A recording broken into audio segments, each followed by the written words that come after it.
안녕하세요. 건법부자 유상욱 법무사입니다. 안녕하세요. 건법부자의 조건입니다. 안녕하세요, 대표님. 반갑습니다. 네. 우리 오늘 얘기할 주제는 네. 10월 16일 날 네. 주택 공급 활성화 방안이라고 해서 네네네. 입법 예고를 하겠다는 보도 자료가 있었어요. 네, 맞아요. 예, 그 보도 자료가 있었고 그 내용에 따라서 오늘 실제로 입법 예고도 된 것 같아요. 네, 10월 18일 네. 입법 예고. 우리가 앞으로 투자하는 데 있어서 이 내용이 어떤 영향을 줄 수 있을지 한번 검토해 보기 위해서 설명을 네. 한번 좀 부탁드려요. 네, 그래서 여러 가지 내용을 발표를 했어요. 네. 근데 그 중에서 저희한테 피부에 와닿는 네. 가장 핵심적으로 도움이 될 만한 그런 내용이 있어서 네. 그거에 대해서 한번 설명을 드려보려고 하는데요. 네. 제가 준비한 자료를 한번 보시면 이게 이제 10월 16일 날 발표된 그 내용이에요. 그래서 주택 공급 활성화 방안 하위 법령을 입법 예고하겠다라고 해서 이제 발표를 했는데 네.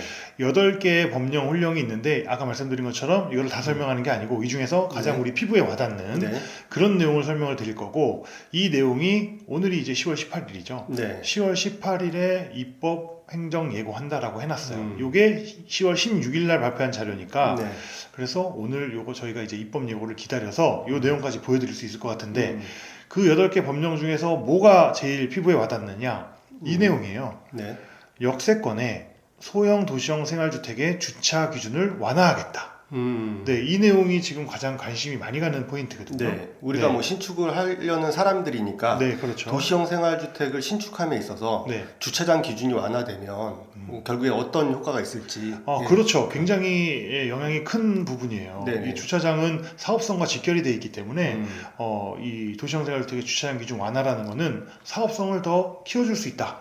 이렇게 해석이 되거든요. 우리 그 내용을 알아보기 전에 네. 도시형 생활주택이 요번에 바로 생긴 건 아니고 그렇죠. 예전부터 있어 왔던 거잖아요. 네, 그렇죠. 그 내용을 한번 먼저 어떤 게 도시형 생활주택이고 네. 어떤 형식인지 한번 네. 설명을 먼저 좀 부탁드려요. 네, 제가 간략하게 정리한 게 있거든요. 네. 그래서 보시면 주택법에 있는 그 도시형 생활주택의 정의를 제가 요약했어요. 그래서 도시형 주택에는 크게 3가지가 있어요. 네. 첫 번째가 소형 주택이라는 게 있고, 두 번째가 단지형 연립주택, 세 번째가 단지형 다세대 주택이라는 게 있어요. 우리 보통은 그 제가 알고 있는 도시형 생활주택은 소형 주택이 많은 것 같아요. 대부분 그렇습니다. 그렇죠. 네, 네. 그리고 단지형 다세대도 흔히 있습니다. 음. 요번에 저희가 잠실에 건축한 것도 단지형 다세대였어요. 아, 그래요? 네, 그래서 이 소형 주택, 단지형 연립, 단지형 다세대로 나뉘는데 네. 이 중에서 이렇게 요약된 사항을 보면 일단 공동주택이어야 하고요. 네. 공동주택이라는 거는 다세대 주택, 아파트, 연립주택 네, 이런 걸 얘기하는 뭐 거고. 확실히 공동주택이네요. 네, 그 공동주택이고. 겉 외관으로 보면 네. 도시형 생활주택이나 오피스텔이나 저는 사실 비슷해 보이거든요. 아, 그렇죠. 그렇죠? 깊게 들어가면 차이가 있지만 음. 외관상으로 봤을 땐 차이를 느끼기가 어렵죠.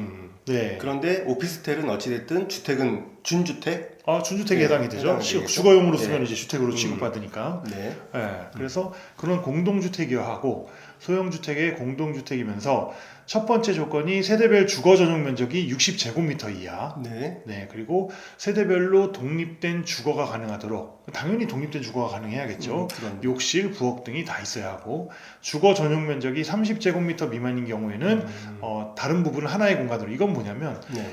원룸을 얘기하는 거예요. 그러니까 소형 주택 중에서 주거 전용 면적이 30제곱미터 미만인 경우, 60제곱미터보다 더 작고 30제곱미터보다도 더 작은 더 작으면 네. 원룸으로 만들어라. 하나의 공간으로 네네. 구성을 해라. 네. 그리고 지하는 설치가 안 되는 거. 네. 이게 도시형 생활주택 중에서 소형 주택의 정의입니다. 네, 그리고 단지형 연립주택과 단지형 다세대주택이 있는데 이거를 요약해서 말씀을 드리면, 일단 소형 주택이 아닌 연립주택과 소형 주택이 아닌 다세대주택이고, 네네. 굳이 일반 연립도 있고 일반 다세대도 있는데 왜 이걸 구분했냐라고 궁금해요. 하면 큰 네. 차이가, 건축위원회 심의를 받는 경우에 층수를 5개 층까지 건축할 수 있다. 완화해 주는 거예요. 이게 무슨 내용이지 하실 수 있는데, 뭐냐면 원래 연립이나 다세대는 층수가 4개 층까지만 건축 가능해요. 법적으로 네네. 정의가. 네네. 그 이상이 되면 아파트여야 해요. 근데 1개 층 정도는 완화해 주겠다. 공급 활성화를 위해서 해서 도시형 생활주택으로 연립과 다세대의 층수를 하나 완화해 주겠다라는 내용으로 해준 거예요. 결론은 도시형 생활주택은 일반 주택에 비해서 전체적인 어떤 기준을 완화해 주기 위한 정책이거든요. 그리고 이 소형 주택도 주차 기준이 일반 주택에 비해서 이미 네. 이 법 지금 뭐 개정이 되고 뭐 입법 예고가 되는 거와 관계없이도 네네.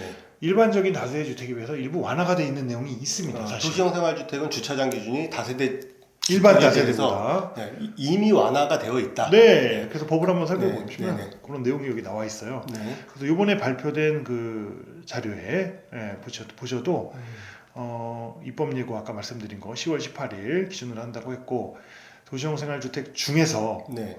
전용 면적 60제곱미터인 앞서 말씀드린 소형 주택에 해당하는 아까 그 세 가지 중에 네. 다 적용되는 게 아니라 그렇죠. 소형 주택만. 네, 맞습니다. 적용된다. 그래서 소형 주택은 일반 공동주택 대비 주차장 기준이 이미 완화돼 있어요. 네. 네, 그리고 세대당 0.7에서 0.6대로 이미 주택법에 완화가 돼 있는데 개정안은 네. 이거를 더 완화해 주겠다는 내용입니다. 여기서 또 한 네, 단계 또 더 한 단계 더 완화해주겠다. 완화. 그래서 아무거나 해줄 수는 없으니까 네. 또 말이 나올 수가 있으니까 어떤 내용이냐 보니까 도시형 생활주택 중에서 소형 주택을 역세권이면서 이 조건이에요. 네. 역세권 조건. 그 다음에 상업 준주거 지역인 경우, 네. 그리고 전체 주차 공간의 주차 구역의 20%를 네. 공유 차량 전용 주차장으로 하는 경우에는 네. 세대당 0.6대까지 완화되어 있는 것을 0.4대까지로 추가 완화하겠다. 이 정도면 굉장히 큰 영향 아닌가요? 0.4대 정도로 완화한다라고 하면 이대로 실행이 되면 네. 이 공급의 판도가 바뀌긴 할 겁니다. 아 그래요. 네, 그 정도로 사업성이 좋아지고 음. 공급을 하기 위한 업자들의 노력이 이제 분명히 나올 수 있어요. 지금 이 화면에 이 개정안의 내용, 지금 네. 빨간 줄 쳐져 있는 이 내용이 네, 사실상 그러면 이 주차장 완화의 요건이라고 보이거든요. 그렇죠. 네, 이 요건을 하나하나 좀 이제 네, 설명을 해주시죠. 그렇죠. 그래서 요거는 이 정책 그 보도 자료고 네. 발표된 보도 자료고 실제로 입법 예고된 내용, 오늘 네. 올라온 네. 그 내용을 한번 보시면 제가 이렇게 준비를 했습니다. 그래서 주택 건설 기준 등에 관한 규정에 대한 일부 개정령의 안입니다. 네네. 네, 그래서 이게 이제 입법 예고되고 큰 문제가 없으면 실행이 되는 건데 그렇겠네요. 네. 주요 내용만 제가 정리를 했습니다. 그래서 제안의 이유는 주차장 설치 기준을 완화하는 한편, 왜냐하면 일반적으로 완화해주면 과거에도 도시형 생활주택 주차장 기준을 완화해줬다가 네. 주차의 인프라 없이 너무 공급을 많이 한다라고 해서 더 강화가 된 건데 네네. 지금 이거를 다시 또 완화해 주는 거나 마찬가지라서 주차장 설치 기준을 완화하는 한편이라고 토를 달았죠. 그게 네. 앞서 얘기한 거주자 및 인근 대중교통의 이용객 등의 공유 차량 이용을 활성화하기 위한 어떤 조건, 네. 이거를 갖추는 경우에는 내가 완화해 주겠다. 이 내용입니다. 음. 제안의 이유가. 그래서 내용을 보면 예전에 있었던 어떤 그 단점들을 좀 네. 여기서는 신경을 썼네요. 그렇죠. 네. 네, 조금 더 디테일을 잡았다고 보시면 될 것 같고 거기 내용을 보면 소형주택, 아까 도시형 생활주택의 소형주택의 경우에는 세대당 주차대를 0.4 이상을 할 수 있다. 자, 어떤 경우냐? 상업지역 또는 준주거지역. 1종 주거지역, 2종 주거지역 다 안 되는 건가요? 네, 맞습니다. 상업지역이나 꼭 준주거지역이어야 합니다. 음. 네, 그리고 아까 역세권이라고만 표현했었는데 네. 그 기준을 정확하게 했죠? 역에서 네, 지하철역에서 500m 이내. 네, 맞습니다. 네. 거기에 건설하는 소형주택 기준이 명확해졌고요. 음. 그다음에 공유 차량 아까 얘기를 했었는데 네. 주차장법에 따른 주차단위 대액의 총수의 20% 이상을 도시교통정비 촉진법에 따른 승용차 공동 이용을 위한 전용 주차장으로 설치하라. 이거 많이 승용차 공동 이용을 위한 전용 주차장. 네. 아직 감이 좀 잘 안 오거든요. 네, 네. 이거 이름을 들으면 되게 금방 감을 잡으실 텐데 이게 법이 어렵지 않습니까? 그러니까요. 그래서 그래요. 그래서 네. 제가 이제 준비한 네. 자료를 보시면 네. 이 내용이에요. 지금 서울시에서도 승용차 공동 이용, 카쉐어링 들어보셨죠? 그렇죠. 예, 그러면 쉽잖아요. 네. 근데 너무 이렇게 어렵게 승용차 공동 이용 이렇게 하니까 이제 어려운 건데 네. 카쉐어링을 얘기하는 겁니다. 네. 그러면 우리 땅에 있는 주차장 중에 20% 정도를 네, 이 카쉐어링을 하는 주차장으로 써라. 그렇죠. 예를 들어서 주차 계획을 10대를 하도록 되어 있다. 네. 그럼 그 중에 2대의 공간은 카쉐어링을 하는 영업을 할 수 있게, 활용을 할 수 있게 하는 공간으로 제공을 해라. 네네. 그래서 카쉐어링 개념은 잘 아시잖아요. 네네. 그렇죠? 차를 그렇죠. 공유할 수 있게끔 그렇죠. 하는 플랫폼을 통해서 그런 서비스를 이용만 하면 주차장 규제를 지금보다도 도시형 생활주택에 받는 그 완화된 주차장 규제보다 네. 더 완화해 주겠다. 그렇다면 결국엔 이 주차장 완화가 핵심 내용인 것 같은데. 네, 맞아요. 주차장 완화가 이 세대당 0.4대 정도로 네. 완화가 된다. 네. 우리가 실제 투자했을 때 우리의 수익성에 어느 정도 영향을 미칠까요? 그거를 제가 수치적으로 함부로 말씀드릴 수는 없어요. 이 자리에서 너무 자세한 얘기를 다 이렇게 그렇죠. 말로 설명하기는 어려우니까. 다만 네네. 이렇게 말씀드리면 될 것 같아요. 원래 안 하려던 사업도 네. 사업성이 좋아지면서 사업을 할 만하겠네? 라고 다시 검토해봐야겠다. 할 정도의 영향을 그렇게 지대한 영향을 미칩니다. 왜냐하면 주차 대수의 완화는 주차장은 그 사업성 분석의 사업성을 좌지우지하는 핵심 키워드 중에 하나예요.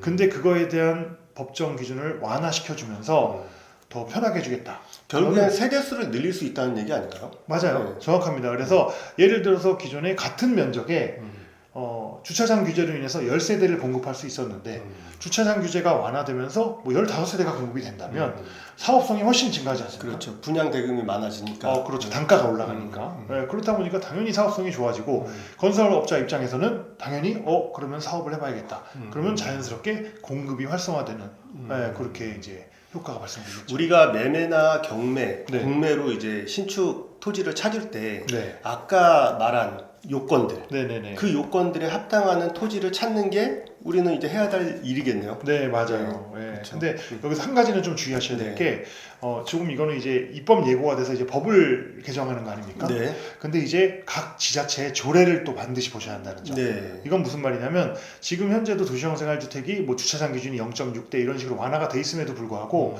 서울시는 네. 그거보다 조금 더 강화된 규정을 쓰고 있어요. 그러니까 아, 각 지자체별로 법적인 한도 내에서 다소 강화된 자체 조례를 만들 수 있거든요. 조례가 하위 법령인데 네, 법령보다. 네, 네, 네, 근데 하위 법령에서 법보다 더 강화를 할 수 있나요? 그건 뭐냐면 입법 예고에도 보면 네.